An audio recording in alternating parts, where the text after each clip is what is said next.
I'm Lori Jones, and this is StrategyCast, where smart marketers and bold business thinkers share the plays behind brand breakthroughs. When the stakes are high and the playbook is outdated, you can call someone like Jacqueline Woods. As CMO of Teradata, Jacqueline is known for stepping into complex environments and leading real, lasting transformation, not through buzzwords, but through clarity, courage, and relentless strategic alignment. In today's episode, we unpack her method for diagnosing what needs to change, building trust across teams, and staying ahead of the curve, even when the curve keeps changing. A competitive edge starts with strategy, and strategy starts with knowing how to develop one. StrategyCast is a leading marketing podcast that serves up strategic insights, trends, and tips to help separate your business from the pack. Tune in weekly as host Lori Jones interviews bold marketing leaders who have priceless wisdom and are willing to share. Each episode explores cutting-edge approaches that have proven instrumental in transforming brands into industry trailblazers.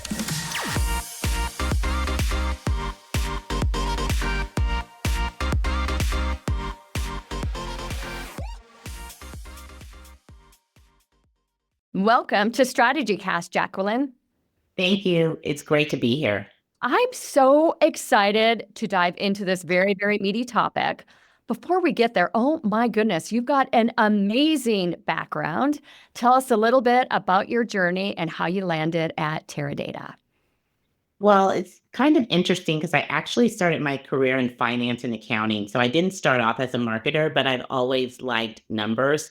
So landing in a place where I'm talking about data and analytics is kind of maybe just a natural progression of things. So I started in the telecommunications industry, which at a time was really transitioning from wireline to wireless. So I was at kind of the epicenter of when everything was going to mobile. So that was really fun. I then went to Oracle. So I was recruited to come to Oracle by Karen White, who was the chief marketing officer at that time. And that was a really interesting time for Oracle because it started off as kind of the database company. And then, as you know, Oracle now is cloud, database, analytics. There's kind of the everything enterprise software company. And I was there for a decade. So I was there for much of that ride before I left and went to GE.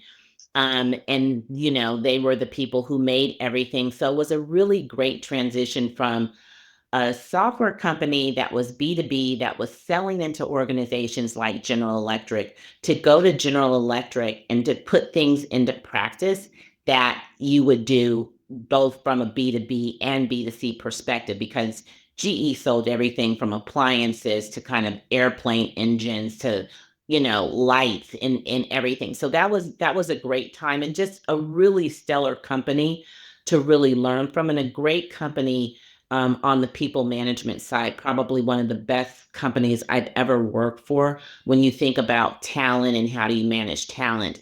Right. I then went to IBM, which was really, again, going back into technology and going back into software. That was really one of the, I think, pivotal moments in my career, because that's when I saw myself as I really want to double down on marketing, and I want to double down on my desire, if you will, my desire to really become a chief marketing officer. And I really laid the groundwork to do that at IBM. And I had really kind of 4 separate jobs there. The first one was in the systems technology group. So think about IBM mainframes, think about IBM, you know, even back in the day when they had ThinkPads and laptops, think about the organization that kind of really, quote, built computers. I then had an opportunity to go be at the finance arm of IBM. How do we sell our technology? And I think for any CMO, the best thing for you to do is understand how the company makes money. I tell everyone that. And being in the, what we called IBM Global Finance, which was the engine of how to actually sell all the technology that we had, both software, hardware, and services. So that was awesome. And then the last role I had before I left and went to Nielsen for what I would call my really first CMO job, where I was CMO of an entire company, was in IBM with the partner organization or IBM ecosystem. And that was about a $12 billion division. And that was really taking our entire portfolio of IBM products and services and then actually partnering with other companies to sell those to other companies and having partners who also sold IBM technology to other companies as well. So those were kind of I would say the steps. Then I was at Nielsen, which is the measurement company. So they measure both media, but they also measure consumer packaged goods. At that time, we divested, meaning the media organization divested from the consumer packaged goods piece, and I became the CMO of the consumer packaged goods company. And we called ourselves Nielsen IQ. And now I love that, because when you see the work that you've done and the legacy that you've left behind, I told Jim Peck, the CEO at the time, I said, eventually this will just become NIQ or Nick. And now when you see it, you actually don't see Nielsen IQ, you just see NIQ or Nick. And then I went to Teradata, which was a natural progression from looking at how do you just kind of take everything that I've done over my career and then move into this space of really focusing on data, analytics, and insights, and just kind of was a sweet spot for me. First of all, congratulations. Amazing background. I mean, it's truly phenomenal. And I know a lot of people in the industry must look up to you. So thank you very much for that. Something as you're talking about your background here and our topic today, which is on transformation and the fact that it needs to be a permanent state in any organization. Do you think that the companies lead transformation, individuals within companies lead transformation, or industry change leads transformation, or is it consumer? I mean, it's like all these different points. Sometimes people are fast followers and sometimes they're setting trend, but how does transformation fit in there from your point of view? First of all, I think transformation is a mindset. So, most people think of transformation in many ways, like in a static sense, where you had a caterpillar and then kind of, was in a cocoon and then it became a butterfly and now it's, quote, transformed. That's more of a metamorphosis, right? Something that was in a particular state. Now it's something in a completely different state. I look at transformation a little bit differently. Transformation for me is like evolving. It's like an evolution. It's like putting one foot in front of the other and really thinking about how do you continue to grow, evolve. And that's really more of a mindset as compared to a state that starts and then it stops. Right. I think when you think about transformation, it is the people that are inside the organization that have to transform. It is everyone. It is the ethos that has to transform. And I actually think it's really difficult. It's one of the hardest things there is to do. In my career, I probably would be labeled as a transformer or someone who's been transformative, because I can generally look at kind of a broader sense of where do we need to go and what's it going to take to get there.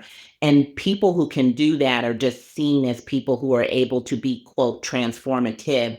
But I think more than anything, it's bringing people along for that transformational journey. If you're able to bring people along, those things are the things that are both exciting and the most benefit is gained when you're able to do that. If you're not able to bring people along, you're talking about transformation and you're talking about transforming, but you're not actually transforming. Right. And so I think it really is more of a consistent and persistent mindset.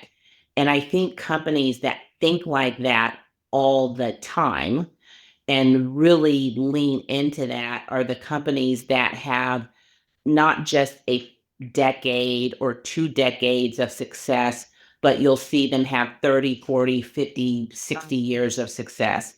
Yeah, I think I think, I think just, you have to look at a company such as, Microsoft, who's been able to, when you think about what that company was and where it is now, they are a company who over time, you've seen the setbacks, but you've seen them evolve and transform.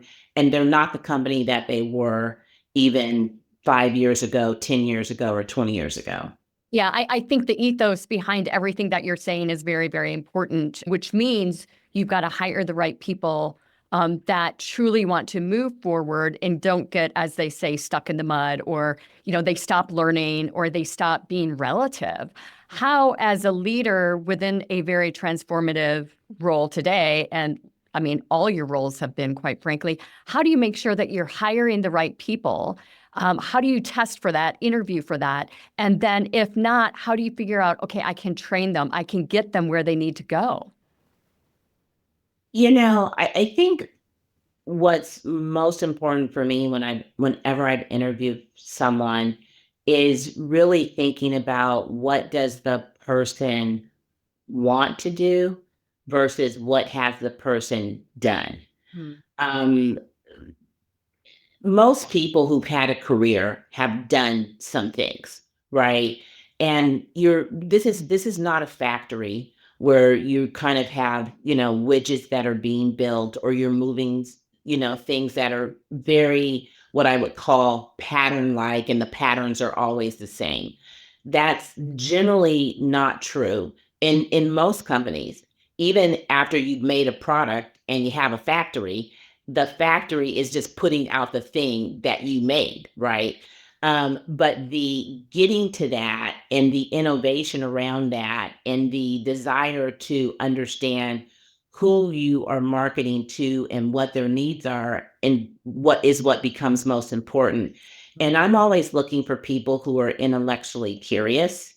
What is it that you want to do that's new? What is it that you're trying to understand? How do you bring that curiosity to a job? And how do you turn that curiosity into action? Right. Those are the things that I'm always looking for, as compared to, did you exactly do the role that we described on the spec? Mm-hmm.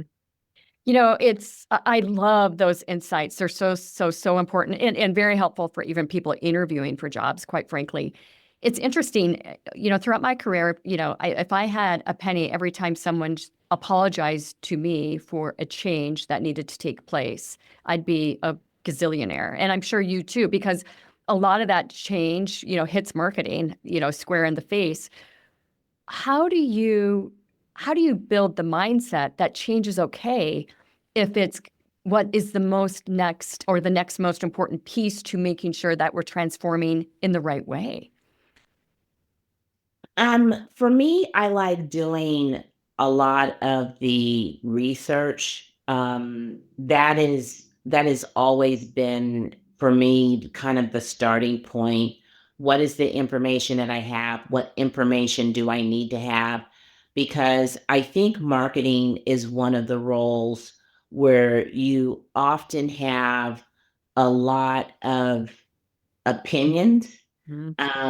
I think that people don't necessarily always see it as a science, and it is very science and quant based if you really actually understand marketing. And but again, you also have to kind of take into consideration that people make up markets. Mhm. And there's no guarantee on a market, and people are somewhat, it's not even that they're fickle. You have to work really hard to understand what their needs are and to meet them in a place where there's the magic of, I have what you need and you have the want, and those things come together, and then that's where really the magic happens. And that's not always easy to find, because you have, whether it's software, whether it's hardware, whether it's toothpaste, whether it's deodorant, you have things that people think, like, I think this is the most important attribute or characteristic of the thing that I'm selling. And oftentimes, if you haven't done the diligence to understand that, that's not what you may think is important, may not be as important to the person that you're trying to sell to. And so for me, it's always in the data. What is the data telling you? You don't segment markets. You go find a segment in a market, right? You go identify what's there, the pattern that you're looking at, and then with that pattern, then you can go from there. Mhm. And most people, I think, approach that completely opposite of what you're saying. They say to themselves, "This is the market. Um, Go do it," instead of finding the behavioral attributes that will entice them to want what it is you're selling. Correct. Yeah, I love that. Um, I used the word change maker in our pre-show discussion, and you loved the term transformation instead. And I had a personal epiphany when you had that reaction to change maker. So I want to thank you for that, first of all. I love that. Um, when you are joining a business, well, if you think about it, when anyone joins a new business, it does not matter what the position is. There's so much learning and growth that takes place. I think in the C-suite, it's really hard because you've got so many departments that you're taking a look at and trying to really understand what it is that needs to transform. When you take a look at marketing and you're joining a business for the first time, where do you start as a CMO, as a marketing leader? Where do you start understanding where that first step should be regarding transformation?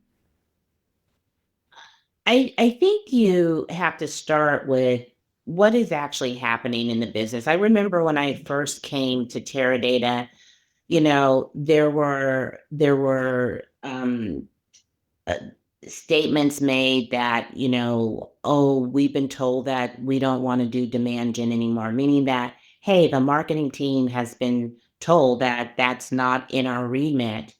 And I think that that was honestly probably a misunderstanding. I'm like, is that what you were really told? Or is that kind of, many conversations were going on and that was the synthesis of the conversation? And what I think ended up happening was me trying to get underneath what was the organization hearing and the organization believing that its role was in driving the success for the company, and then what was the company needing from the marketing organization in order to be successful, and to really try to better align those two things. And for me, there was what I would argue when I first came, like not as much alignment as we needed to have in order to, do we agree that these are the goals? And do we agree that these are the things that we should work on? And so for me, first and foremost, it was reconciling that alignment between the organization and then I would call the other C-suite leaders to make sure that they had the same understanding of what their goals and responsibilities were in that, environment. Yeah. When you're joining an organization, I think a mistake that a lot of leaders make is automatically firing people, firing the agency, firing the marketing manager. This copywriter's not working, within the first week. I think typically you want, to at least spend 30 days taking a look at what is working, what is not, maybe even 60 days to really figure out, well, do you have a recipe that you deploy in those situations? I think for me, I think it's an interesting statement because I think that also people tell you about people on their team and who on their team they like, oh, I don't think this person on your team is great. And I don't think, and my position has always been to see for myself the team. Yeah. I don't come with any preconceived notions about the team and whether something is working or not working. I fundamentally, maybe a little bit different than I think some leaders, I fundamentally start with trust. Mm. And so I start with, I trust until someone proves something where I shouldn't trust you. Right. And I think that for me, that has served me well. And so I've never gone into a situation where, I'm kind of gunning for people or trying to I think you have to try to figure out what your job is and who can help you best do it. And the people that want to help you do it are generally the people that are there and know a lot about what's going on. And those are the people that you're actually going to need to be successful. Right. Now, you know, your conversation on agency is an interesting one. Yeah, sometimes people do change agencies, but that's only if the agency that you're talking to, when you tell them we need to pivot or we need to do something different or we have to do some changes, that's only if they're not kind of They're back. Yeah. if they're pushing back and they're not evolving with you Yeah. and they're not telling you, they're trying to tell you why what you're saying isn't the way that you should go. And when that happens, what you recognize is like, oh, you're too invested in whatever it was that you may have created, but we do need to go a different direction and we do need to go do some different things. So that is what I would argue would be critical. I love that. Are there a couple like go-to questions that you're always going to start out with when you're having these initial conversations? I think I always make a statement that like I'm here to learn. I'm here to really understand what's going on and that it's a safe place to tell me what's going right and what's going wrong. Yeah. Um, this is such a great segue, and it was not planned this way at all, into the next question I'm going to ask you, and it has to do with influence versus persuasion. And there's such a difference, right? And I think I would I would love to be viewed as an influencer, with all the people that I work with day in and day out and our clientele and just, the community, all of that. I want people to come to me and ask for, like, I just got off the phone call with a gentleman who's got about a 10-year startup and he doesn't quite know what to do next. And, an agency isn't right for him yet. And so I was just providing him advice on what to do next regarding marketing. I love that. I love that I don't even know this man, and he wanted to call me and ask for that. Um, you know, and it's an art, and I think in a skill, to be able to get to that point. How would you differentiate between the two? And there's still very important pieces of both. I think it's a couple things. When you think about persuasion, it's like you're trying to convince someone of something. Persuasion is more of a push. Mhm. So you're kind of pushing into something. And that's to me is quite different than influence. Influence is, you know, kind of leading the types of conversations and dialogues and discussions that essentially the people that are in those discussions start to, believe and become invested in the direction that you're influencing, right? It's more of a softer power than persuasion is a little bit more. And I'm not going to use the term aggressive, but when you're persuading, if you're trying to be persuasive, sometimes that's a little bit more assertive. And, you know, often things depend on time. How much time do I have? If I don't have a lot of time, I might need to persuade because I might have a definitive timeline. If I have um, really more time, I have time to cultivate the relationships that I need to have influence. And influence generally works better and is more sustainable than persuasion. Yeah. Influence sticks. It does stick, and I think it's a real strategic skill that is some people, I think organically, it's like which came first, the chicken or the egg, from a strategy standpoint, the same thing. Is it innate or is it learned? And I think it really ties into the influence here as well. It is a strategic muscle that a lot of great leaders use. It does not matter if it's marketing or finance or the CEO that they use to make sure that the team is on board, even when it might be something risky or scary for a team or a huge pivot. How do you work through those situations from an influence standpoint when you know what you're trying to influence is one of those areas or is going to be fought with, hands up, I don't know that we can do this, like discontent? That's a great question. One of our chief people officer always says, she has a saying that I think is so accurate. And her saying is, culture is what you tolerate. Mm. And I love that because what that really means is if you have a culture of like not invented here or, the other group always has to come up with a bright idea. If you have that culture, then that's what you're tolerating. And you're not encouraging a culture of collaboration. You're not encouraging a culture of we all have good ideas and let's bring them together and let's try to work together to drive what we need to have forward.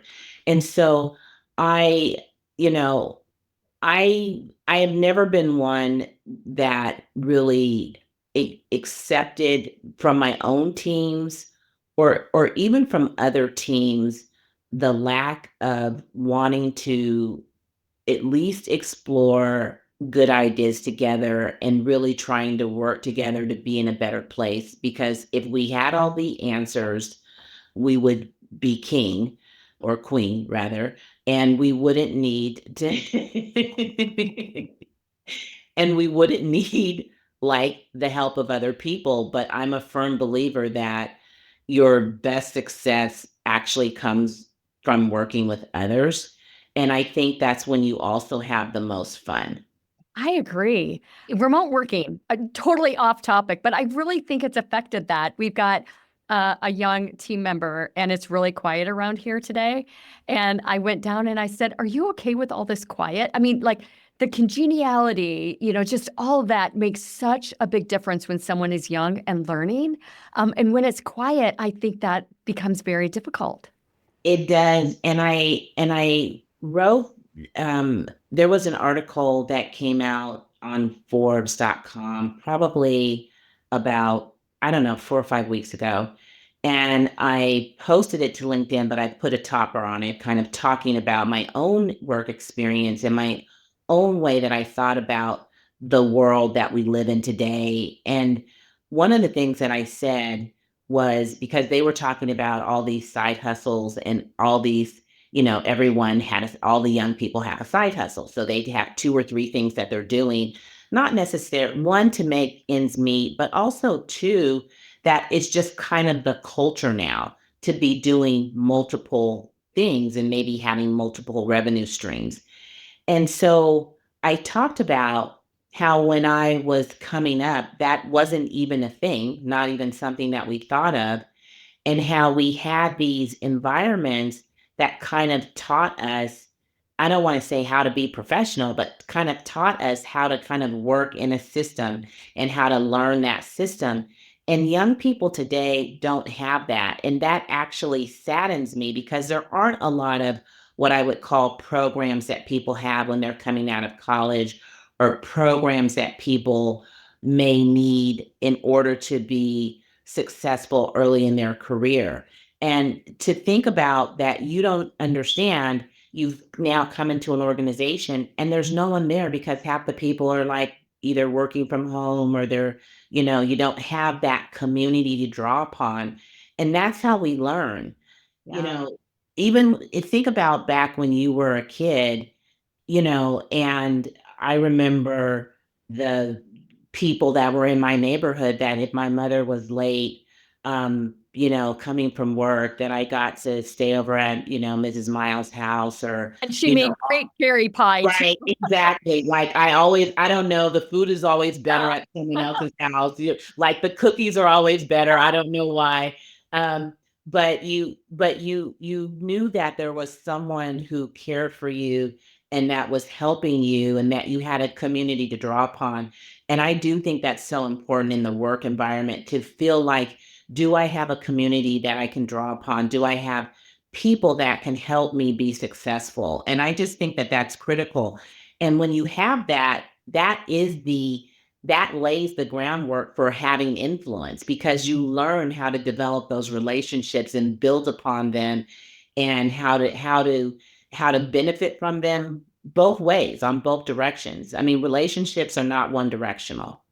Well, and it's that emotional IQ, EQ, that I think is a learned, again, talking about learned muscles or innate muscles, but especially with our younger team members, that they really need that in order to build that skill, to not only have trust in themselves, but to be able to assert their own influence, and feel as though they've got a culture and an atmosphere that they can do that within. Exactly. Uh, Exactly. Do you recall a time where you had a young person that was starting on your team and you said to yourself, okay, I need to build this muscle with this person, and this is how I'm going to go about doing it? I have a few young leaders on my team that I actively think about where they can be in Yeah. 5 or 10 years. I think that's really important. How to ensure that they have the not just the skills, but are they building and getting all of the help that they need to get in order to really be what I quote, not like the army, be the best you can be, but in some ways be the best that you can be. And I think about that a lot, because I wish for me that early in my career, people really thought about, hey, I see something in Jacqueline, and, these are the things that these are her possibilities. I Yeah. honestly didn't have anyone to do that for me. I'm not kidding when I say that I didn't even know what a CMO was. I didn't know what a chief marketing officer was. I honestly had literal, like, no idea. And so there wasn't this kind of, follow the yellow brick road for me to kind of figure it out. And that didn't really turn out that well for Dorothy anyways, considering that Oz wasn't real. The wizard was fake. And Yeah. so, but you have a perception that there is this path that's out there, that you're supposed to journey on a path. And what I try to tell young people is that there are many paths, Mhm. and that there is no direct path to a title, but to gather up many different types of experiences. And that when you do that, you make yourself the most attractive candidate that you can be. Yeah. And that when you make yourself the most attractive candidate that you can be, that there will be a time that someone will pick you based on all those things that you have built up over time. Yeah, I that's great. Yeah, if we're staying on strategic influence for a minute, and we're talking a lot about managing people and helping people grow, which I think is just a beautiful thing that you see in people, Jacqueline. And I love the fact that you're so intentional about that. But at the same time, there's no but here. And at the same time, um, it is equally important for us to be able to have that kind of influence over the marketing mechanisms that we're trying to get people to buy through. So the emotional IQ that we have as marketers is an influence on developing emotional behavior-based programs to get people to decide to buy what it is that we're selling at the end of the day. How do you how do you connect the dots there? Well, for me, that's about storytelling and really being able to convey a message that is memorable, convey a message that is relatable, no matter what you're selling, whether that's B2B or B2C, no matter what the product is. I started my career with dial tone. Like, no one like you kind of can't feel it, see it, taste it, touch it. But you know that when you're connecting with someone on another line, that there is a connection there. Yeah. The Ring camera now and has the ability to, you can obviously see, but you can also speak to someone. My mom is 86 years old. Um, like, even though she, with my kids, she texts because that's, kids, they're texters more so than talkers. So she, my mom is so funny. She's like, I text Kennedy or I text Tyler. And I'm like, you didn't call them? She's like, no, they text. But with my mom, with Ring, I can literally see my mother and call her at this, like talk to her at the same time. Right. And if I was telling the story of why that's so important to me, it's important to me because my mother's 86 years old. It's Oh, important to me because I can see the expression on her face when I'm talking to her and I tell her something that exciting happened to me, or we talk about things that are going on for her. And that brings me joy. And it also brings me trust and comfort because I know what's going on with my mother, who's 86 years old. And so I think storytelling about a product or a service is what's critical because that's what helps people understand, could this product be for me? If it right. can do that thing for me, then it's something that I need and that I want. And the real creative and strategic part is getting to instilling peace of mind, which basically every product needs to provide, right? Right. Without saying peace of mind. Correct. And That's exactly. You don't have to say, this is peace of mind, please yeah, trust me. yeah, Um, you have to show it. yeah, And then the other thing that I think that you have to have, and I don't care what you're selling, you have to have empathy. You have to like, your reasons why have to matter. And when you can convey that in an authentic way, I think you're believable. yeah. And we know many companies and products that have done it and those that haven't done it. So, yeah. You have such an incredible insight and mindset when it comes to management and thought leadership and selling products, which is why you've held these incredible positions that you've had. But you also have a mindset that there's never the status quo. And you ask yourself a question every day, which is, how can I be better today? And I love that. Tell us about what drew you to that and how long you've been asking yourself that question. I think it's my own personal desire to, always get better at whatever it is I'm doing. Some days I'm playing these these crossword puzzle math games, and I'm always trying to beat the time that I had before and elevate to the next level because I'm just competitive like that. But I think that I like to reflect on what it is that I can always do better at, whether that could be a relationship, it could be many, many things that I am always feeling like that I work on, whether it's just learning and understanding what I'm selling better, whether it's understanding honestly how to be a better marketer. I'm like always reading stuff about marketing because those things are important to me. And I think that I don't, care who you are. I think that, you need to be a lifelong learner. And those things, when you are a lifelong learner, you just, not only is it additive to your own life, but I think it's additive to the lives of others as well. Yeah. Oh, gosh, years and years and years ago, you're telling this story, and I'm reflecting on a story that of my father and I in a meeting at Coors. And we got done with the meeting, and I was 24, 25. It's getting me emotional talking about this because it's so darn special. And I got into the car and I was just so in awe over how he managed this meeting. And I learned so much in the meeting.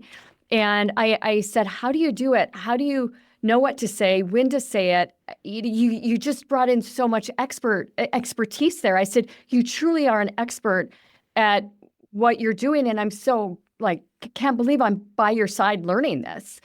And he said, well, to begin with, I don't believe in the word expert.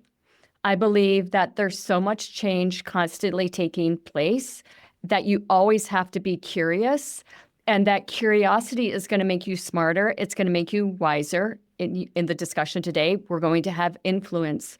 But because of that, that is where I am today. Because he's like, Lori, I was just curious. That's how I knew to ask the questions, not that I had the expertise going in. And I remember that conversation and learning so much. There was so much wisdom in that mindset. No, I think that, first of all, I love that nugget of the time that you have with your father, and just the learning, and him saying, look, curiosity is so important. And I think if you, even had asked him back then, there are sometimes that people get upset because you're asking questions. Wow. And I actually ask questions to learn. So when I'm probing actually to learn something.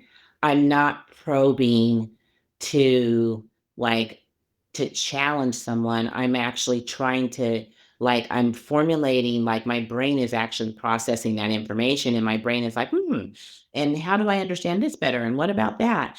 And I think that people who are naturally intellectually curious always, always will not, it's not just about going far.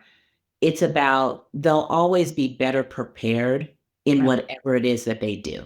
Yeah. In whatever it is that they do, they'll always be better prepared than the next person. Yeah, I love that. I've said that a lot in this show, but you've got so many incredible nuggets. So listeners and viewers, I want to let you know this was not planned.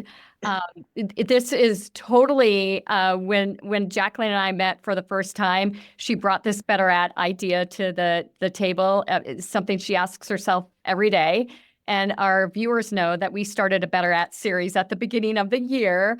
That my personal passion, and the reason I do this show is to make marketers better, help them learn, help them see, help them grow, help them increase tenure, just all these things that I think are so important from a marketing standpoint.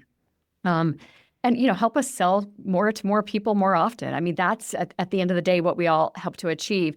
But anyways, if we can always be sharing these ideas of Better At, then I think it helps us get there.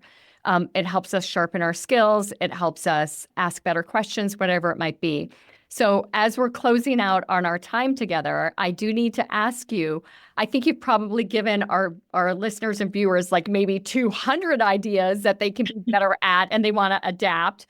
But truly, what's one thing you've learned to be better at that's made a measurable difference in how you lead, work, or show up in your role? I think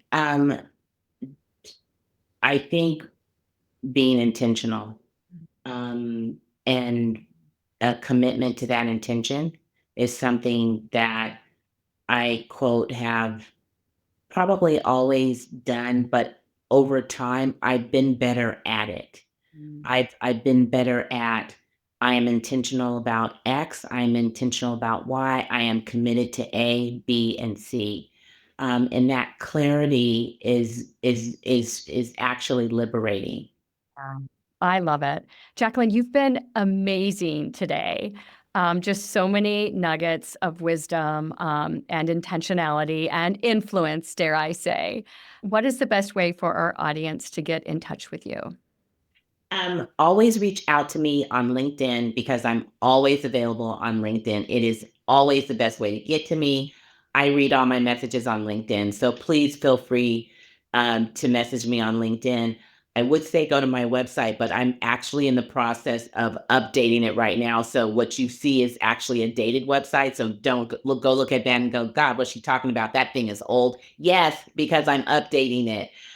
So LinkedIn is always the best way to reach me. And in the next 4 weeks, you'll see a new website from me as well. That's so exciting. And I reached out to Jacqueline via LinkedIn, and she got back to me, and that's how she right on the show today. So she is true to her words when it comes to that. If you'd like to go ahead and get a hold of me as well, you can email me, Lori@StrategyCast.com. Jacqueline, thank you so much for your appearance on StrategyCast. Thank you, Lori. It's been awesome. That's a wrap. Thanks for joining us on today's show. We hope your strategic brains are spinning with new ideas and bold inspiration that will elevate your strategies and marketing know-how.